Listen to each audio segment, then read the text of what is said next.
নমস্কার, আপনারা দেখছেন HR নিউজ 24, সত্যের লক্ষ্যে মানুষের পাশে। সূত্র মারফত খবর পেয়ে দুজন বাংলাদেশি অনুপ্রবেশকারীকে গ্রেফতার করল ধানতলা থানার পুলিশ। বেআইনিভাবে ভারতে অনুপ্রবেশ করার অভিযোগে দুজন বাংলাদেশি নাগরিককে গ্রেফতার করল ধানতলা থানার পুলিশ। সূত্রের খবর, মঙ্গলবার বিকেলে ধানতলা থানার পুলিশ গোপন সূত্রে খবর পায় ধানতলা থানা এলাকায় আত্মগোপন করে আছে বাংলাদেশি নাগরিক।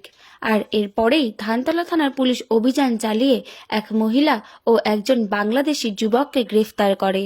পুলিশ সূত্রে খবর, ধৃত রিপা শেখ বাংলাদেশের ঝিনাইদহ ও কৃষ্ণ হালদার বাংলাদেশের মাদারীপুর এলাকার বাসিন্দা। সূত্রের খবর, মঙ্গলবার বিকেলে ধানতলা থানা এলাকায় আত্মগোপন করে থাকা দুজন বাংলাদেশি নাগরিকদের গ্রেফতার করে।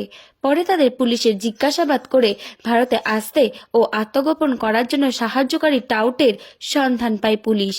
এরপর হাসখালী থানা এলাকার ফতেপুর থেকে আসাদুল মণ্ডল নামে এক টাউটকে গ্রেফতার করে পুলিশ।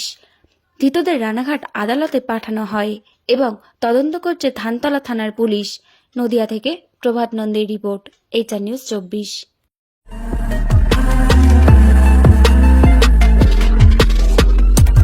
নমস্কার, আপনারা দেখছেন HR নিউজ 24, সত্যের লক্ষ্যে মানুষের পাশে।